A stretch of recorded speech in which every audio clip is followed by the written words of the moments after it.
Hey guys, today I'll show you a horror TV series named The Walking Dead, Season 1, Episode 1 to 6. Spoilers ahead, watch out and take care. The drama begins with a shot of the deputy sheriff named Rick, who is chatting in the car with his partner, Shane. From their conversation, we learn that Rick doesn't maintain a good relationship with his wife. They seem to be quite troubled as they constantly argue.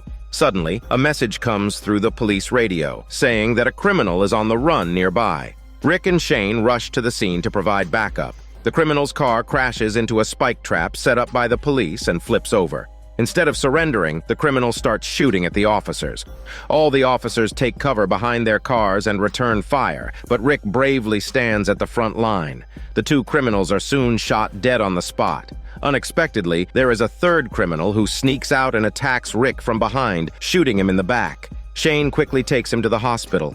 As Rick drifts in and out of consciousness, he seems to see his partner bringing flowers to visit him. When he wakes up, he only finds that the flowers have long since withered. He leaves his hospital room and discovers that the building is empty, with bullet holes in the walls and bloodstains on the floor, signs of a recent fight. He comes to a door with a warning written on it, "Do not open, dead inside." As he is confused by the situation, the door begins to shake suddenly, and a hand reaches out from the gap. Terrified, Rick decides to venture into the dark, where he can't even see his way. Despite the challenges, he manages to escape the hospital using the faint light of a match. Upon leaving the hospital, Rick is confronted with a gruesome scene of countless corpses. As he continues to walk, he sees a body missing its lower half, crawling and wriggling on the ground. Horrified and confused, Rick rushes home immediately, only to find that his wife and son are nowhere to be found. Overwhelmed with emotions, he begins to doubt if everything he's experiencing is even real. As he sits on the side of the road, a child suddenly knocks him out. The child's father, Morgan, demands that Rick explain the origin of his injuries, or else he will be killed. Baffled, Rick faints. When Rick wakes up again, he finds himself tied up. He convinces Morgan that his injuries are indeed gunshot wounds, and Morgan releases him. During their conversation, Morgan realizes that Rick is completely disconnected from the outside world and has no idea what's going on. He then explains to him that the world now is ravaged by the Walking Dead, which are called the Walkers. If they bite you, you'll develop a high fever, die, and soon reanimate to join their ranks. This also explains why Morgan was so concerned about Rick's injuries. Suddenly, a car alarm goes off outside the house. A group of people peer in through the windows, and Morgan's son sees a familiar face and begins to cry. Apparently, the familiar walker outside is Morgan's wife and the boy's mother. The next morning, the group arrives at Rick's home. Rick believes that his wife and son are still alive since their clothes are missing, even though it's possible that passers-by could have taken them. However, the family photo album is also gone, which is less likely to be taken by strangers. Morgan mentions that there's a refugee center in Atlanta that was continuously broadcasting before the radio stopped. The refuge even has a disease control center, which might be able to cure the walkers. Upon hearing this, Rick immediately goes to the police station, changes into his police uniform, and hands Morgan a sniper rifle. The two decide to part ways for now. Rick gives him a walkie-talkie, saying that he will turn it on every day at dawn for them to communicate and meet up later. They then go their separate ways. Morgan returns home with the sniper rifle Rick gave him. Crying, he shoots the walkers from the second floor, eventually attracting his own wife. Unable to pull the trigger, Morgan is left heartbroken. Meanwhile, after helping the walker with a half of body find piece, Rick sets off for Atlanta. The scene shifts to a group of survivors in the wilderness, far away from the city civilization. Surprisingly, the leader of this group is Rick's partner, Shane, who is still alive. By his side is a female doctor who turns out to be Rick's wife. True to his friendship, Shane has taken care of Rick's wife in his absence.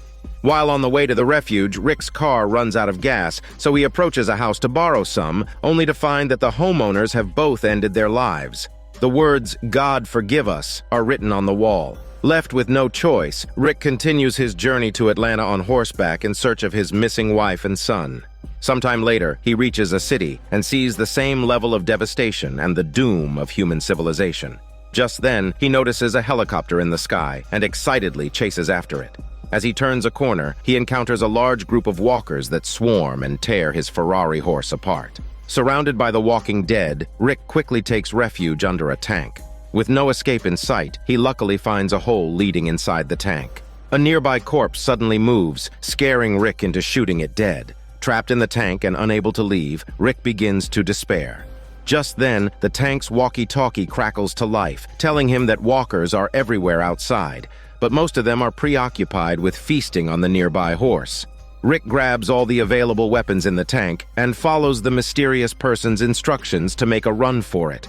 During the run, he desperately fires at the walkers, even though he's warned not to waste any bullets. Somehow, Rick manages to meet up with the mysterious person. His name is Glenn, and he leads Rick to a ladder on a building. Despite some close calls, the pair finally climb to the rooftop, temporarily escaping the horde of walkers below. Glenn may have a bit of a cheeky attitude, but he's clearly a good person. In reality, there was no need for him to risk his life to save Rick, who repeatedly finds himself in dangerous situations. The scene then shifts to Rick's wife and his partner Shane having an intimate but smelly moment in the forest, completely losing themselves in their passion. The wife even sets her wedding ring aside, utterly swept away in desire. Glenn brings Rick back to the building base. A lady named Andrea points a gun at Rick, blaming him for recklessly shooting and attracting a large group of walkers. As a result, a horde of walkers gathers at the entrance of the building, and it's only a matter of time before they break through the glass and enter. When that happens, everyone in the building will undoubtedly meet their doom. Suddenly, gunshots are heard from the rooftop. The group rushes upstairs, only to find a muscular man named Dixon shooting walkers for fun. This reckless behavior only attracts more walkers. In the group, a man named T-Dog argues with Dixon, who instead insults T-Dog for acting like a dog. The two start to wrestle their muscles, and Dixon, who has a strong build, takes on several people at once. Then Dixon points a gun at the group, demanding everyone to vote for him as their leader. With an arrogant and domineering attitude, he's caught off guard when Rick overpowers him and handcuffs him. Rick tries reasoning with him, but Dixon won't listen. Left with no options, Rick temporarily ties Dixon to the rooftop. Now, walkers are everywhere on the streets, blocking their escape route, so Rick suggests checking the sewers for alternative routes. Naturally, this task falls on the fast-moving Glenn, who mentions that he has always been on his own, scavenging in the city without harm. However, this time, he brought a group and faced danger. To have backup, Glenn takes a teammate with him into the sewer. The two walk through the sewer, eventually reaching a dead end. To make matters worse, there are walkers in the sewer as well. It seems this path is also impassable. On the other hand, Rick and Andrea take responsibility for guarding the entrance of the building. Andrea apologizes to Rick for her previous actions, as people tend to do things they wouldn't normally do when they're scared. As they're talking, the walkers outside break through the glass door. It won't be long before the horde of walkers invades the building. With the sewer route impassable, the group gathers again to find another solution. Rick asks how walkers distinguish between the living and the dead. Glenn seems familiar with the walkers, explaining that walkers mainly rely on their sense of hearing and smell. Upon hearing this, Rick seems to have a plan. The group then drags two walkers back into the building. Rick grabs an axe and viciously hacks at the corpses, turning them into a bloody mess. Then, the group smears the entrails on Rick and Glenn in order to cover their body smell. Rick covers himself with the scent of the walkers, hoping they'll treat him and Glenn as their own kind and won't attack them. Meanwhile, T-Dog contacts the base using a walkie-talkie. It turns out that T-Dog's group was on a supply run with some followers when they unfortunately encountered a horde of walkers. Rick's wife and others want to go to the city to rescue them, but the team leader, Shane, learns of the situation and insists that they shouldn't risk the lives of the others. Their survival depends on their own luck. Back to Rick's side, he and Glenn manage to walk a distance without trouble. Unexpectedly, it starts raining, washing away the scent they had covered themselves in. The walkers seem to detect the smell of living humans again, so the two have no choice but to run for their shitty lives. In the end, they manage to escape and climb onto a truck. However, a large group of walkers remains at the entrance of the building. Rick deliberately triggers a car alarm, and Glenn drives the car to lead the horde of walkers away. Rick drives the truck and prepares to pick up the others from the building. Before leaving, T-Dog, unwilling to leave Dixon behind, tries to give him the key to the handcuffs. But unexpectedly, T-Dog slips, and the key falls into the drain pipe. Dixon remains handcuffed on the roof, unable to escape. All T-Dog can do is lock the rooftop door, preventing the walkers from reaching the top floor. Meanwhile, Glenn successfully leads most of the walkers away. Rick arrives at the building and picks up the group. The horde of walkers follows close behind, but the group eventually manages to escape. Rick's plan is a great success. However, Dixon has only himself to blame, as he remains trapped on the rooftop. Rick's group is on their way to their base. Rick is troubled by the fact that Dixon was left behind on the rooftop. A man comforts Rick, saying that no one would be heartbroken over Dixon's departure, except for Dixon's brother, Daryl. At the base, Rick's wife, son, and his partner Shane are getting along well like a family. Shane and the son even make plans to catch frogs together. At that moment, Glenn returns to the base in a sports car. The group quickly turns off the car's alarm. Rick's truck follows closely behind. Andrea and her sister share a joyful embrace. Everyone feels grateful to be alive. Rick is finally reunited with his wife and son. The son is overjoyed to see his father alive. Seeing his family and Shane alive, Rick is overjoyed to the point of tears. However, Shane and Rick's wife feel a complicated mix of emotions. On one hand, they are glad Rick is alive, but on the other hand, Shane has taken care of the wife for so long, which makes things awkward. In the evening, the group gathers around a campfire, sharing their experiences. During Rick's absence, Shane has been protecting and taking care of his family. Rick expresses his gratitude to Shane. Just then, a domestic abuser named Juan adds more firewood to the campfire. However, Shane had previously set a rule that excessive firewood should not be added, as it might attract the walkers from the mountain. Shane sternly stops Juan, who reluctantly orders his wife Carol to extinguish the fire. Carol, a helpless and submissive housewife, has no choice but to obey. After the campfire gathering finally came to an end, Rick remarked that it had been too long since he had been with his wife. Upon returning to the tent, he began to get intimate with his wife, who he had not seen for a long time.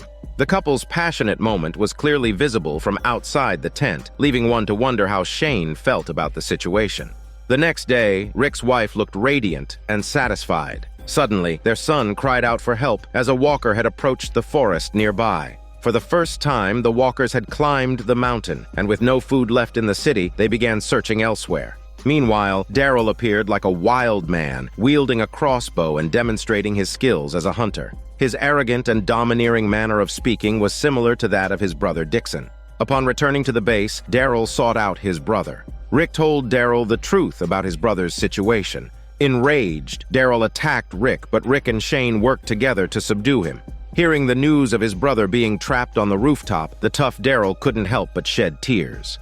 At that moment, Rick stated that he bore some responsibility for Dixon's predicament and couldn't ignore it. He decided to return to the city with Daryl to rescue his brother. His wife was reluctant to see her husband put himself in danger again. Even Shane couldn't understand Rick's decision, as Dixon was a despicable person and not worth saving. However, Rick firmly believed that everyone had the right to survive. However, the rescue task was impossible to accomplish with just Rick and Daryl. So Rick asked Glenn to join them since he was a skilled fighter and familiar with the terrain.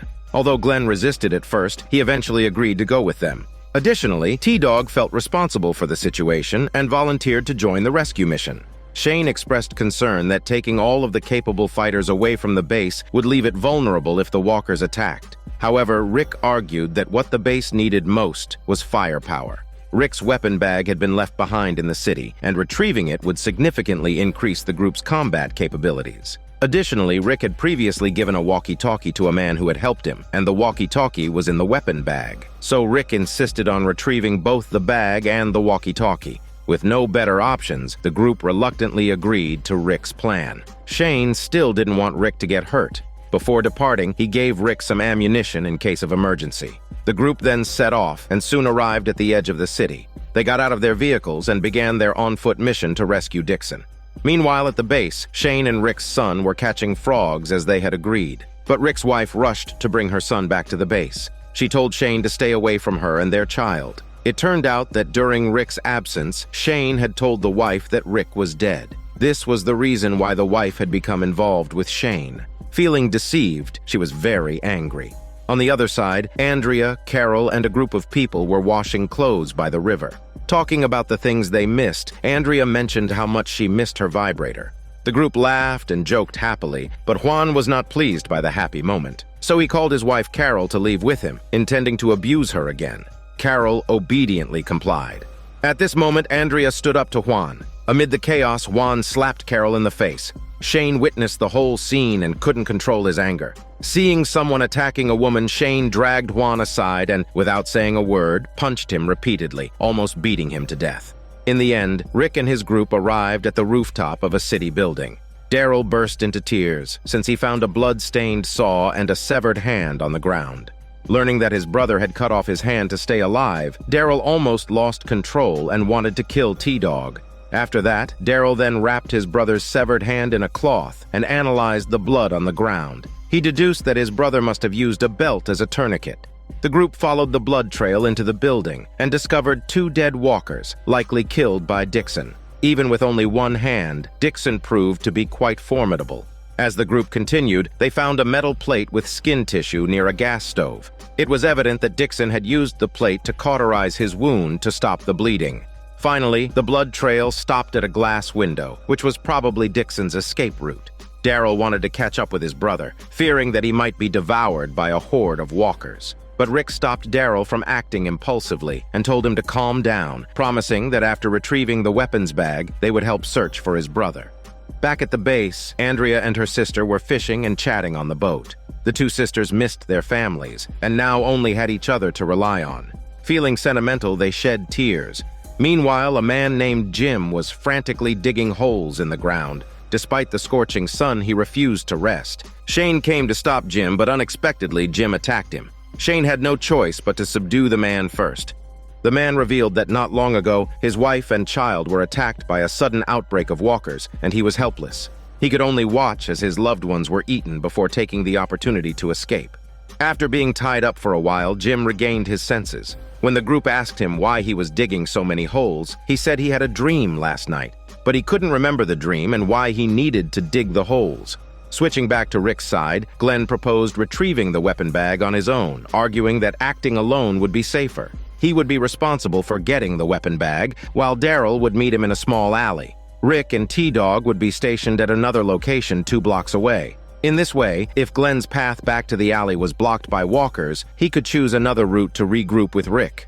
Daryl then asked what Glenn did before. It turned out he was a pizza delivery man, which explained why he was so familiar with the city's streets.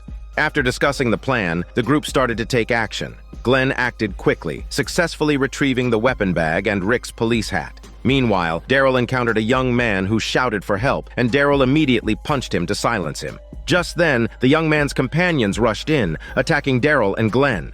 Daryl fought back, shooting an arrow into one of the villain's buttocks. In the chaos, the villains dragged Glenn into the car, and he was kidnapped. The young man, however, fell into the hands of Rick and his group. The group interrogated the young man, demanding the location of their shelter. The young man refused to cooperate. Daryl then took out Dixon's severed hand and threw it to the young man, saying that the last person who defied him ended up losing a hand. Seeing this, the young man obediently revealed their shelter's location. Rick's group, holding the young man hostage, arrived at the shelter to negotiate with their leader. They initially thought that exchanging Glenn for the young man would resolve the issue. However, to their surprise, the leader demanded that they hand over the weapons bag in exchange for Glenn. The negotiations failed, and Rick's group had to leave and come up with a new plan. Daryl asked Rick if sacrificing so many guns for Glenn was worth it, considering the potential risk that the villains might betray them. However, Rick insisted that Glenn had saved his life, and he couldn't give up the weapons. It seemed Rick was ready for a tough fight with the villains. Rick instructed Daryl and T-Dog to return to the base, while the group, fully armed, took the young man hostage again and returned to the shelter. Rick showed no intention of handing over the weapons bag. The leader threatened to feed Glenn alive to the dogs. Everyone prepared for a fight, tensions escalating. Suddenly, an old lady walked out from behind and asked them to stop arguing. The old lady took Rick to find Glenn. The group went through the backyard and arrived at another house, which turned out to be a nursing home. Glenn was there with the elderly residents, showing no signs of danger. The threat of being fed alive to the dogs was merely a bluff. The leader then explained that after the zombie apocalypse began, all the staff had fled, leaving the elderly behind. The leader, as a special caregiver at the nursing home, didn't abandon the elderly. Gradually, their relatives came to the place and decided to stay and take care of them. It turned out that everything was just a misunderstanding. The leader mistook Rick's group for bad people, as the place was often attacked by raiders who used force to seize resources. so they had to resist outsiders with all their might. After hearing this, Rick voluntarily gave half of the weapons to the leader, asking him to take good care of the elderly. With the situation resolved, Rick's group prepared to take a car home, only to discover that the truck was missing. They immediately realized that Dixon must have escaped the city, come to this place, and taken the truck. Without any choice, the group rushed back to the base on foot. Meanwhile, at the base, Andrea mentioned that her sister's birthday was approaching and had prepared a gift for her. Jim's emotions began to stabilize, and his buddy released him. The group gathered around a campfire, chatting and eating the fish they caught. Juan hid in his tent, refusing to come out and eat fish with everyone. Suddenly, someone seemed to be outside his tent. Angrily, he opened the tent, only to find a walker. Juan was soon killed by several walkers. At the same time, Andrea's sister left the group to use the restroom. Suddenly, a zombie appeared and bit her. The base was swarmed by hordes of zombies, causing big chaos. The group found themselves in a crisis. Fortunately, Rick and his team arrived in time, using intense firepower to eliminate all the zombies. The group escaped danger for the time being, but Andrea's sister wasn't that lucky and got killed by the walker. In the end, Jim mentioned a dream he had the night before. The holes he dug were meant for burying the dead. Rick's wife tried to comfort her, but Andrea just stared silently at her dead sister, showing no reaction. The group wanted to quickly deal with Andrea's sister's body, as it could turn into a zombie at any moment and pose a threat. Daryl stated that the body was essentially a ticking time bomb and wouldn't hesitate to shoot it in the head. Daryl, Glenn, and others continued to clean up the aftermath, burning the zombies. Daryl wanted to burn the victims inside the base, but Glenn insisted that their own people must be buried, not burned with the zombies. On the other hand, a teammate noticed bloodstains on Jim. The group captured him and discovered that he'd been bitten by a zombie, meaning he would soon turn into one. There was practically no hope for a cure, so the group gathered to discuss their options. Daryl advocated for killing him immediately. However, Rick suggested that there was a disease control center near the city that might be able to help Jim. Shane disagreed, proposing that they should head in another direction towards a military base, as it was the only way out. It was unclear which choice was the right one. Regardless, both Rick and Shane agreed that they couldn't kill a living person, even if they'd been bitten by a walker, as it would cross a line of humanity. In fear of the transformation, Carol took a hoe from Daryl and furiously hacked at her dead husband's head, seemingly releasing her pent-up emotions from being abused. Andrea placed a birthday gift necklace around her sister's neck. Soon after, her sister's body began to move and change. Apologizing to her sister for not spending enough time with her in the past, Andrea ended her sister's life with a single gunshot to grant her peace in hell. With those resolved, the group had to decide their next move. Shane accused Rick, saying that if he hadn't left with his teammates, things might not have gotten this bad. But Rick argued that without the firepower they obtained in the city, they might have already been wiped out. But it is definitely not the time to discuss who was right or wrong at the moment. Now they faced two choices. They either go to the disease control center proposed by Rick or to the military base suggested by Shane. Shane asked Rick's wife to support his decision, but she couldn't judge which path was the right one. However, she firmly stated that she would stand by Rick's side. Afterward, Rick and Shane were patrolling the forest while discussing which way to take next. They had some disagreements, and suddenly there was a noise in the forest. Rick went to investigate, and behind him, Shane shockingly aimed a gun at the back of his head, his eyes filled with a murderous intent. However, in the end, Shane managed to control himself and didn't shoot. This scene was witnessed by an old man who sensed Shane's malicious intent. It was time to make a decision. The group gathered together, and Shane spoke first, saying that no path was absolutely safe, but he trusted Rick's intuition. So the group decided to head to the disease control center, taking Jim with them to see if they could get timely treatment. The next morning, the group set off for their journey. At that moment, a family announced they were leaving the group to find relatives elsewhere. Rick handed them a gun, and after hugging goodbye, the group continued on their journey. As they were driving, Jim seemed unable to go on. He complained of unbearable bone pain and said he couldn't hold on any longer. He asked Rick to leave him by the roadside so he could reunite with his deceased family. The group was torn, as they couldn't just disregard a life. However, the old man said that it was Jim's decision and they should respect it. So, Rick and Shane carried Jim to a tree. Each person took turns saying goodbye to him. Rick wanted to give him a gun, but Jim said that they would need the gun more. With no other choice, the group had to let him spend his last moments peacefully. Afterward, the group continued toward the disease control center.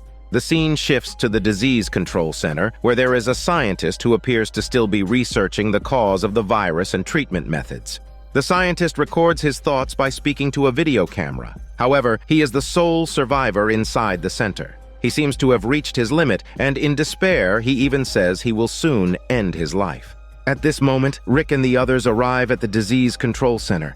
They see the ground outside covered with the walking corpses, indicating a battle must have taken place here. The group reaches the door of the center, pounding forcefully, but there is no response. They grow anxious because the city is very close by, and night is approaching. A horde of walking dead could appear at any time and devour them.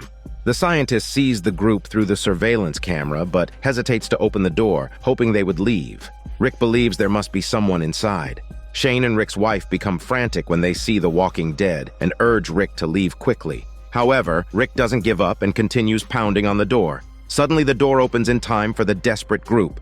The story then flashes back to a few months ago when Rick was still in a coma. Shane was at the hospital, witnessing soldiers slaughtering medical staff. Suddenly, a horde of walking dead stormed in, creating a bloody massacre. Shane was bewildered and went to Rick's ward to carry him away. Unfortunately, Rick was connected to medical equipment, leaving Shane at a loss. Suddenly, there was a massive explosion outside. Shane pressed his ear to Rick's chest but couldn't hear a heartbeat. Heartbroken and with no other choice, Shane had to leave. It seems that Shane genuinely believed Rick was dead at that time, which is why he ended up with Rick's wife later. Back at the disease control center, the door opens, and the scientist comes out to meet the group and tells them that they must all undergo blood tests to prove they are not infected before they can enter. The scientist takes them to the hall, and that's when the group realizes that the scientist is the only person left at the center. Regardless, after a long journey to get here, they decide to enjoy some food and drinks, celebrating the fact that they are still alive. The atmosphere is cheerful, and even Daryl becomes friendly with everyone. Shane then asks what happened at the center. The scientist explains that after the disaster struck, many researchers fled to find their families. Later, when the military defenses were breached, some people chose to escape, while others, who did not have the courage to face the apocalypse, terminated their own lives. Only the scientist remained, continuing his research. Under this circumstance, they decide to spend the night because they have no better place to go. Rick and his wife take a playful shower together, while Shane is sulking and drinking alone in the next room. Afterward, Rick talks to the scientist. He even believes that in this cruel world, the people around him will die one by one. However, he has never shared these thoughts before because, as a leader and a father, he must keep everyone hopeful and encourage them to continue pushing forward. Meanwhile, Rick's wife was reading in the entertainment room when Shane appeared from behind. He couldn't help but be drawn to her enticing figure. In a drunken stupor, he told her about his recent hospital experience and confessed his lurking love for her. Without hesitation, he tried to force himself on her, attempting to rekindle their hormone ship. However, the wife strongly resisted and even scratched him in the process, causing Shane to come to his senses and leave. The next morning, the scientist showed the brain scans of an experimental subject to the group. The subject had been bitten by a walking dead and volunteered to have her transformation process documented. It's shown that the brain, initially filled with bright spots, gradually bled and turned black until the subject was completely dead. After a while, some color returned to the brain, but the person's humanity did not. All that remained was a thoughtless body controlled by bestiality. After death, the infected person would resurrect as a zombie within minutes to several hours. In the end, the scientist fired a shot at the subject's head to put her out of her misery. Despite many efforts, the scientist's research did not yield any significant results, and research around the world met a similar fate. At this point, the old man noticed a countdown timer on the wall. The scientist explained that they had only 1 hour left before the generator ran out of fuel.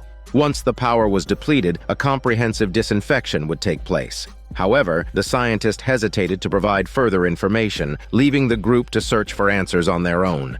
The group made their way to the basement only to find that the generator was running on its last bit of fuel.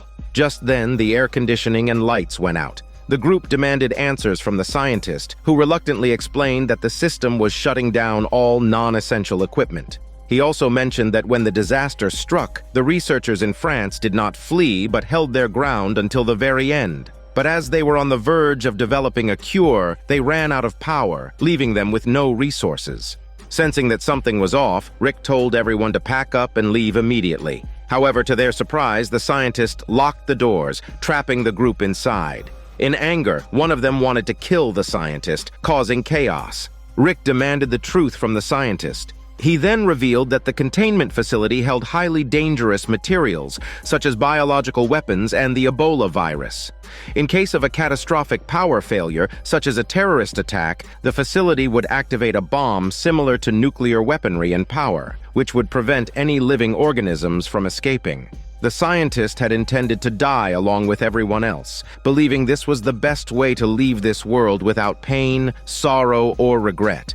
However, not everyone agreed with this twisted logic. The group tried in vain to escape, but was unsuccessful. Even the usually calm Shane lost control and wanted to kill the scientist. But the scientist threatened him with his own demise. Rick calmly asked the scientist why they didn't flee with the others if he had lost all hope. The scientist finally revealed that the experimental subject mentioned earlier was his wife. She had volunteered to stay after being bitten by a walking dead, which was why the scientist chose to stay as her companion.